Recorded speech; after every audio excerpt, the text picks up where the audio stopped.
Hello everybody, welcome back to another video. I'm hoping you guys are all having a fantastic day. So in today's video, we'll be talking about, as you can tell by the title, who will see the snowiest fall, who's most likely to see snow this fall. I don't really know exactly at this point what I will be titling the video, but I will decide on something. But yeah, I haven't done one of these in a while. I've done this video, I think, for the past 4 years now. I think I did it the first time in 2017, and it's kind of a nostalgic video. I remember the first time I recorded this video, I was, well, obviously I think I had around 80 subscribers, so yeah, it wasn't too much of a channel, but I remember that this video did very well. A lot of people enjoyed it, and it was kind of the start of the YouTube channel. I remember after that video, I started uploading more frequently, and I was going through some tough times during that period especially, so it really helped me out. So yeah, I mean, this video is just kind of brings me back quite a few years to when I think I was a freshman in high school or sophomore. I want to say right off the bat that I will be going over a lot of details first and showing you evidence as to why I think what will happen, in the map that I have at the end of the video. So if you just want to see the map, go to the very end of the video, probably 4 or 5 minutes before the ending, and I'll be talking about that. But make sure you watch that whole segment because there's some important information that I'm going to talk about that's probably going to make you understand the map a lot better. And if you don't, you're probably going to leave some questions in the comments. But again, I will be addressing a lot of details, so you can skip if you want, but make sure to watch the whole segment on that map. Don't just watch the last 10 seconds, say. Okay, before we get into this, if you guys would like to, if you like this channel, this is your number of videos that you've watched already, and you haven't subscribed yet, and of course you do enjoy it, consider doing so. Don't subscribe just because I told you so. Same thing with liking the video. If you do enjoy it, like it. If you don't, don't. And if you have any comments or concerns, questions, negative, positive, neutral, whatever it may be, leave them down below. I will answer pretty much all of them, if not, yeah, all of them. So let's get into this. I want to start off by showing you guys the ENSO, and this is an area of water off the equatorial, really on the equatorial Pacific, off the coast of South America, off of Ecuador and Peru mainly. And it's this area of water, this body of water, I should say, right around here. And whether or not this area is above average by 0.5 of degrees Celsius, which is in the orange, or if it's 0.5 degrees and below, that means it's either the difference between a La Nina and an El Nino. So again, if it's warm, it's an El Nino. If it's cooler than half a degree Celsius, the anomaly, right, it's that great, then it's a La Nina. And anything in between that negative 0.5 and positive 0.5 is a neutral. And why does this matter? Well, this it may seem disconnected, but this body of water, whether or not it's warmer or cooler, has a drastic impact, actually, not only on the United States, but Europe, Asia, South America, and really everywhere in the country. Southeast Asia, in the world. So yeah, a lot of stuff depends on this, especially the winter time. The fall, maybe not so much, but there are some stark correlations that I do want to show you. So first off, let's go back to this and see what are they predicting.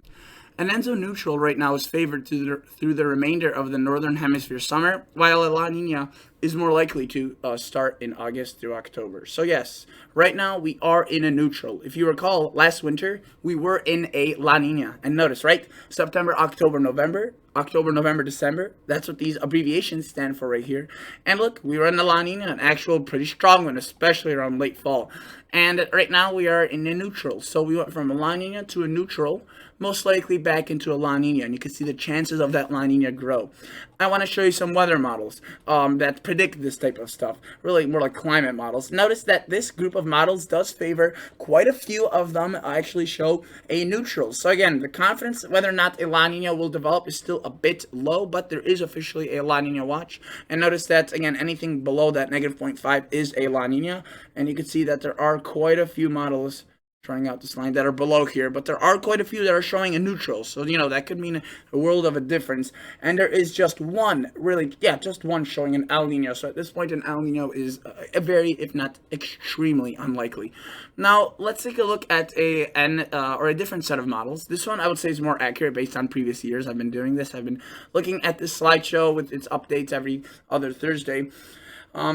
I think for the past 4 or 5 years, and yes, based on what I've been seeing and what actually happened, this group of models has been usually a lot more accurate. And notice that they are generally favoring a La Nina. The dashed line does go down well into the La Nina zone, potentially reaching even the -1, which again would be a moderate La Nina.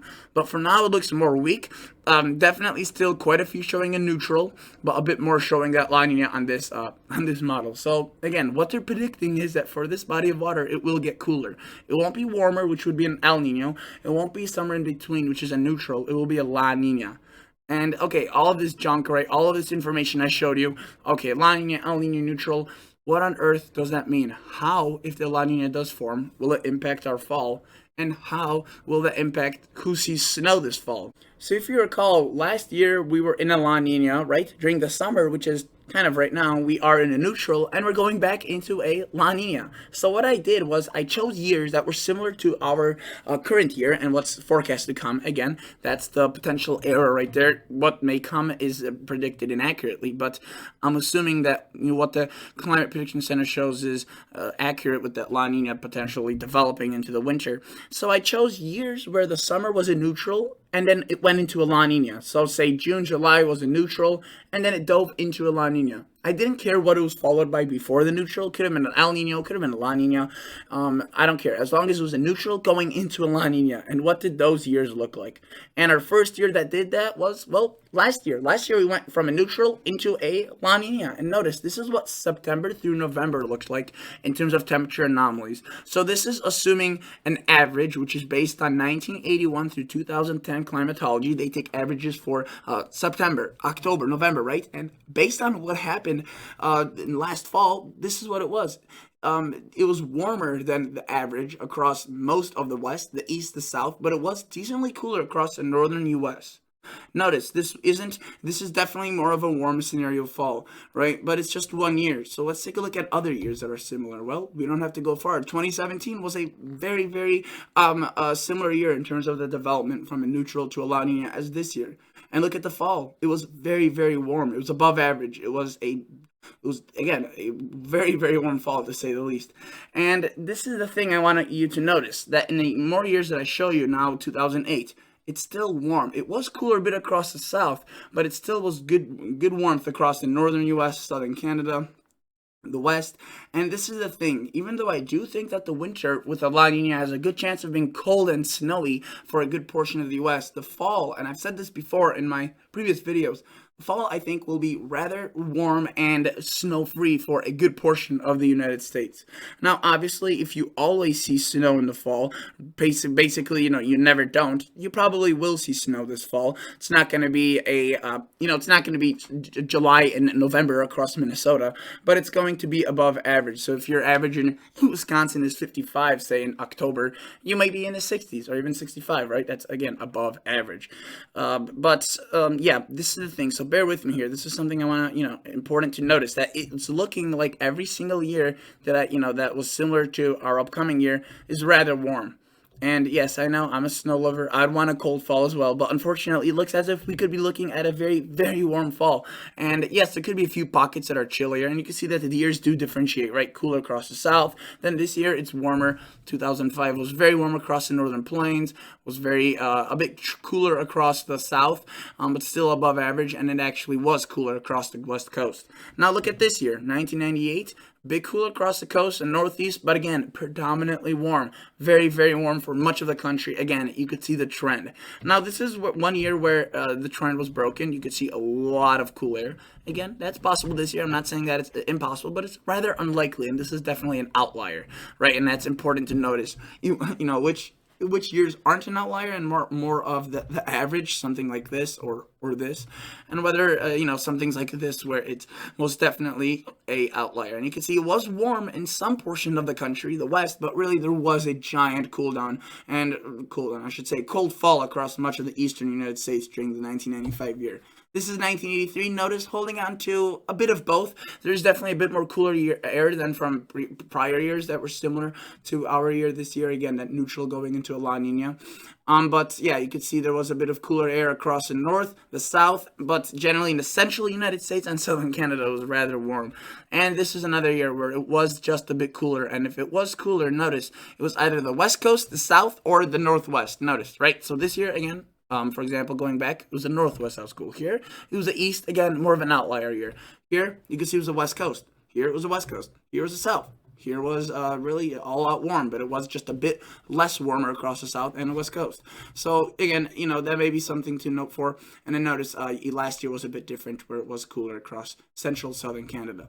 So we do have a trend, and if I were to show you an average of all these years in terms of their temperatures, look. September through February, or September through November, of all the years that I chose right there, and I showed you one by one. Now they're all compiled into one graph. And notice that it is warmer here, right? I mean, it's warmer everywhere. And this is the thing. This is why if there is a bit of cool air this fall, it won't be widespread. I am leaning towards a warmer fall. In terms of precipitation, I did show you this for a brief second, but I skipped it. This is what the September through November of all those years, this is what the precipitation was. Where it was drier, where it was warmer, or sorry, wetter. And notice, it's really not that astounding. There were a few drier conditions across the south, a bit wetter maybe towards the northern Great Lakes and southern Canada, and wetter towards the northern, northwestern United States. But yes, I didn't show you individual years, what they were, because it'll just be too many slides. But notice that, yes, this is what it looked like in terms of precip. Not a huge pattern. Not as much of a, correlation between the temperatures versus something like the precip. So I find it amazing that, based on just how the neutral transitioned into a La Nina based on the ocean waters in the Pacific, most years had a very warm fall, and that's very interesting. And if I were to show you the Climate Prediction Center, NOAA, right, the guys that have always forecasted for the United States, and they pride themselves in their accuracy. I would say they probably are the best source, better than any Weather Channel AccuWeather.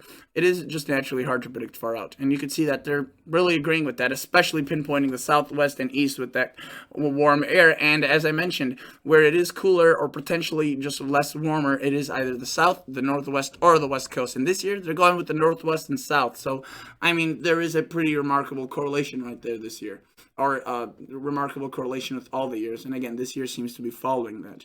In terms of precipitation, it shows just drier for the northern plains, the southwest, and it does show where it is wet. Maybe the northwest. Again, I would not be surprised to see some above average conditions, potentially for more of the Great Lakes and southern Canada as well. Maybe not so expansive with the dry kind of precipitation, less precipitation. So now I want to jump forward and show you the final map that I want to show you, where it, where you may see a bit more snow this fall or a bit less. Okay, so this is the final map that I showed, or that I kind of made for you guys, where I think it will be snowier. It's kind of in the blues, or more snowier for fall, and anywhere in the orange, it's going to be less snowy. Now, there's a lot of challenges with showing you this map, or kind of making this map in the first place. Thing is, a lot of locations in the fall, they don't even see snow. For example, Arkansas, the south, like Oklahoma, Texas, they do sometimes see snow during the winter, but not really in November or October. It's very, very rare. So that's why I didn't even draw any colors there, because let alone they often don't even see any snow. And saying where it's above average in terms of snow, I mean, it just doesn't make sense, right, if they're not going to see any in the first place. Now, another error that's definitely on this map, you could see that I have a lot of the northwest, including large cities, Portland, Seattle, large lower elevation cities that typically rarely see snow in the fall, and I have them in the purple, which means quite a bit more likely than average to see snow. Again, if you don't see snow typically during the fall, you probably won't. I just didn't want to specify each little mountain range, each valley. That's why the West is so hard, because there's so many divots, there's so many, pits, if you will, valleys, ridges, mountains, and the Rockies just make it really tough to draw it out accurately. So if you don't see snow typically during the fall and across the Northwest, you probably won't this year, because it's most likely going to be a bit warmer. Right, that's the thing. And you may be wondering, okay, if it's warmer, then why did you put those colors in blue and purple? The thing is that if, as you saw across the colors that the Climate Prediction Center put out and what the years had in common, if it is cooler, it will be across the Northwest and potentially some of the, maybe in the northern plains or the south. Again, even if the south is cooler, it won't be cool enough to see snow.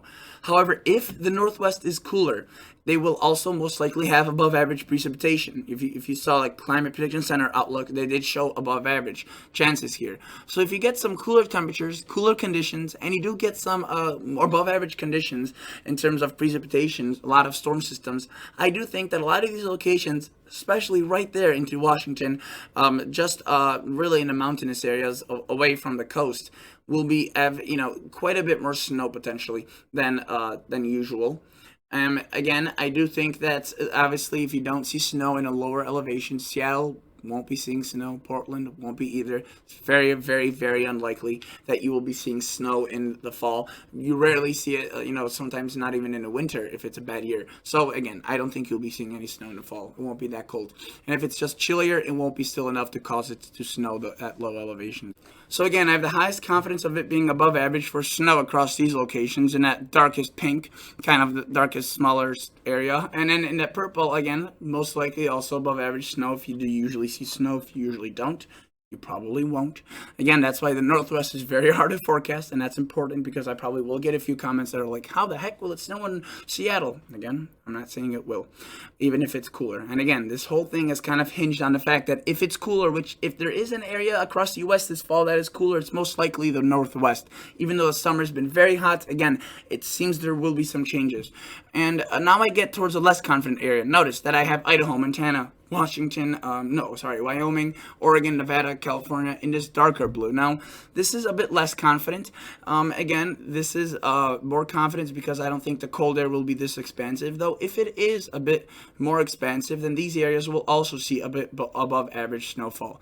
Now, again, if you typically don't see snow summer in Oregon or Idaho in the lower elevations during the fall, you probably won't. But if you do sometimes, and sometimes don't, depending on the year, I think you're more likely to see it. And again, if you see it every year, then you'll probably see a bit more of it, right? So hopefully that makes sense. Notice the Northern Plains, right? I have it in the lightest of blue. That's because I have the least confidence. Here, maybe if there's an active fall pattern, and typically during the fall, there are a few snowstorms. And again, if you get a bit of chilly air, I do think that this year will be, especially towards November, potentially active across the Northern Plains. But again, it's a bit of a hit or miss. Now notice I do have some pretty good confidence that potentially the Arrowhead of Minnesota, the UP, the extreme northern Wisconsin area and into northern Michigan will see above average snowfall. You usually do see snow during February or during the fall. It's not a lot usually, but sometimes it can be. And I think that this year, while it may be a warmer fall, it will start transitioning towards a cooler fall towards the end. And I think it will also be above average in precipitation because that's what you saw across southern Canada and the Great Lakes. It could be a bit of an active pattern, or that's what usually it is during a La Nina setup like we have this year, from a neutral going into a La Nina. And that's why I do think that even as far as Chicago, Indiana, Ohio, even if it's a warm fall at the beginning, towards the end it may be getting a bit cooler. And that's why I do think that if you do get any snow this fall, it may be, again, a bit more impressive, or there's a higher likelihood. Again, this is the thing, a lot of areas in Missouri, Kansas, Colorado, even if they do see snow during the fall typically, I don't think that cold air will be that expansive and that's cold enough to bring above average snowfall during the fall. During the winter, yes, but I think again this year, this fall it won't start early. The winter most likely, it will most likely start a bit later than usual. Probably more likely to see a warm November, above average, which doesn't mean you can't see some snow still, because again, all it takes is one little cold shot of air and you get a snow system, and usually that's when snow systems occur or they bring down a cold shot of air. So again, I don't think this year is the year to see a fall snow. It's more likely the winter. But there still are, again, as you see, a few areas I do think could see above average snow. And then notice the Northeast. They typically do see, especially in the Northeast, do see snow during the fall. But I do think that this year it will be below average. The fall just won't be cold enough. And again, it's not saying that you won't see any snow, just a bit less than usual. And notice that Ohio I have in blue. But honestly, if I were to be a bit more aggressive with that orange, I could easily extend this into the Ohio Valley. If the northern Great Lakes or the eastern Great Lakes, they usually do see some snow. Again, you could be seeing a bit less of that this year. And even this could be changed even across the more confident areas for that below average or above average snow. It could be turned into a yellow, if that warm air is a bit more expansive than thought. So again, it's going to be an interesting year. So yeah, again, just hopefully you enjoyed. Hopefully you learned something new.